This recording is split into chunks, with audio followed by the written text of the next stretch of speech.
आज का विषय है भुजन गीता का एक भजन है। वाणी राग सोरठ है। साधु समरण करो इकसारा, किया समरण जमजाल कटिए, मिलसे पृथक आय मुरारा। साधु समरण करो इकसारा, इस भजन के बारे में है। समरण की युक्ति के बारे में बताया है। पहला पद है, एक अलग नाम है एको, एक का है सबे उजियारा। एक आद मद अंत एक है, एक एक के सबे आधारा। यानी एक तो आदि अंत एक ही है, अलग यानी ब्रह्म। तो एक जो है वो ब्रह्म है। दूसरा चरण है, दोयमो जगत दर्शे, दोयमो पृथक दोय का सबे पसारा। दोय को करता भोगता, दोय को दोयमो दर्शे मुक्त द्वारा।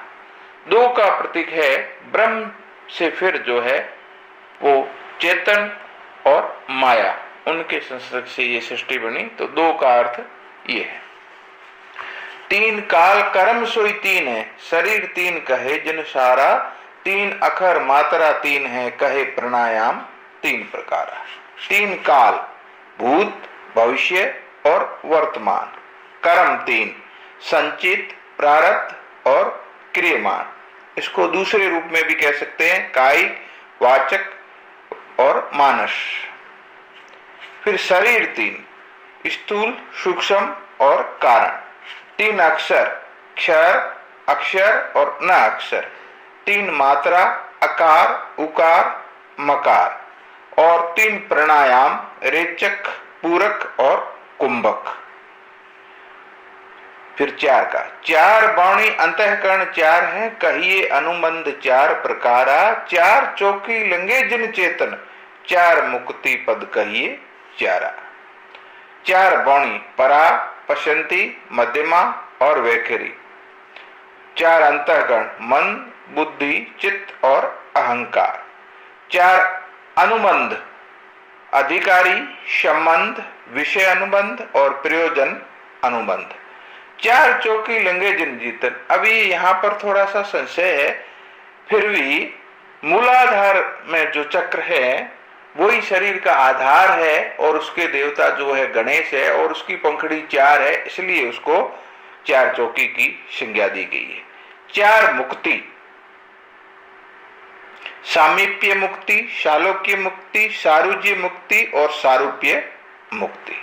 फिर पांच का वर्ण है, पहुंच गुरु चेला ही पहुंचे, सखी पहुंच मिल रिल मिल सारा। पहुंची गगना मुद्रा पहुंचे, कोष पहुंच पृथक कहारा। तो पांच जो सखी है वो पांच ज्ञानेंद्रियां हैं और पांच गगन, आकाश, सिर आकाश, कंठा आकाश, हृदय आकाश, उदरा आकाश और कटी आकाश। महाराज ने तो यही बताया है, लेकिन साथ में ये भी कहा है घटा आकाश, महाआकाश, मेघाकाश, महाकाश और पराकाश। ये पांच प्रकार के गगना है। कोष पांच, पांच कोष, अन्नमय कोष, प्राणमय कोष, मनोमय कोष, विज्ञानमय कोष और आनंदमय कोष। ये पांच का हो गया। अब छठा, खट है उर्मी आकार सोई खट है, भया है जौनो खट विकारा। खट कमल की करी खोजना, खटका मिटे है खट खपारा। छह उर्मी, भूख प्यास सुख दुख जरा और मरण।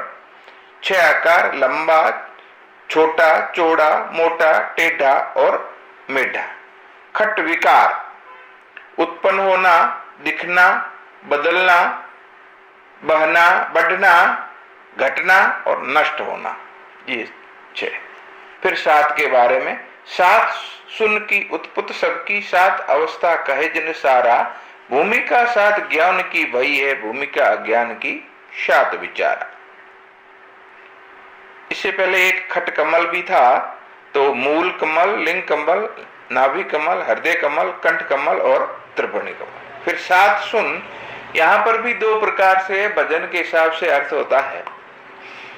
तो सप्त धातु जिससे शरीर का निर्माण होता है उसको भी सात सुन की संज्ञा दी गई है। और मुख्य रूप से सात सुन जो है वो अभय सुन, सकल सुन, म सुन, अजोग सुन, अकेल सुन, सार सुन और सत सुन। फिर सात अवस्था, जागृत सपन, सुखोपत, तुरिया, उनि मुनि, तुरियातीत और भागवत चेतना, ये 7 है। इसके अलावा भी 7 अवस्था बताई गई है महाराज ने एक जगह, जो अज्ञान, आवरण, भ्रांति, ज्ञान, शोक, विधिवंश और अंतरहरक, ये भी 7 अवस्थाएं हैं। फिर आता है 8 का।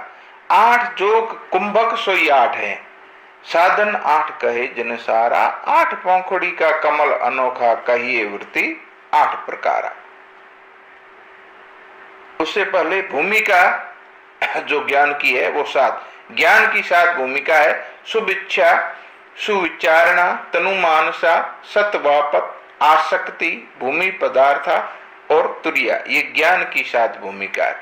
फिर अज्ञान की 7 भूमिका,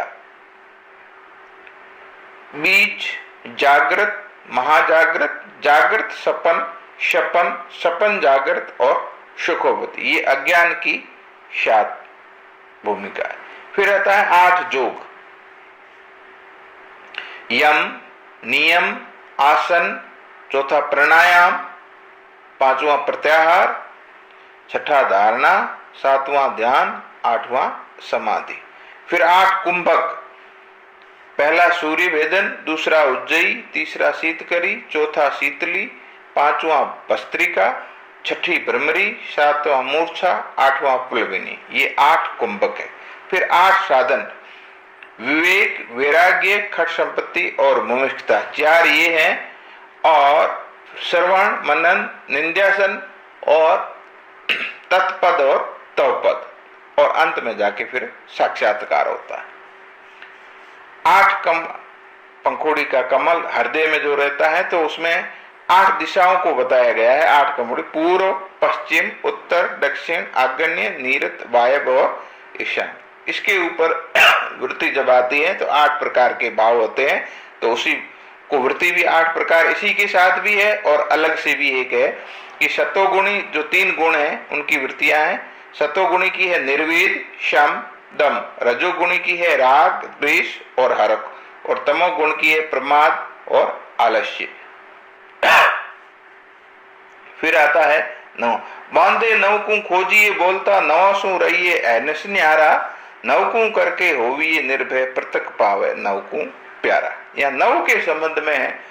नव का अगर हम गणितीय रूप में अगर देखें तो उनका पहाड़ा लिखते हैं, तो नव जो है वो ब्रह्म का प्रतीक है। 9 2 18, तो 1 + 8 = 9। फिर 9 3 27, 2 + 7 = 9। फिर 9 चौक 36, 3 + 6 = 9। तो इस प्रकार 9 का पहाड़ा अपन लिखते हैं, तो उनकी 2 अक्षरों की जोड़ जो है वो 9 आती है, और उसी को ब्रह्म का प्रतीक बताया गया है।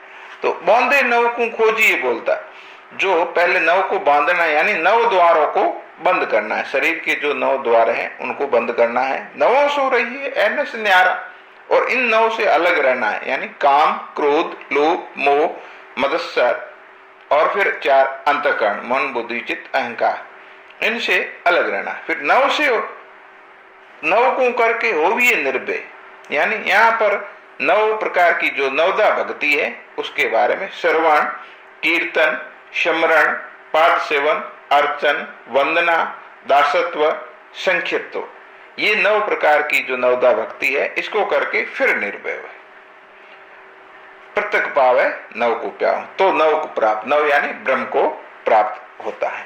10 को दम तागिए 10 को, 10वां पृथक खुले द्वारा, 10 पवना सजम कर दे मो अणहत 10 उवत उजार।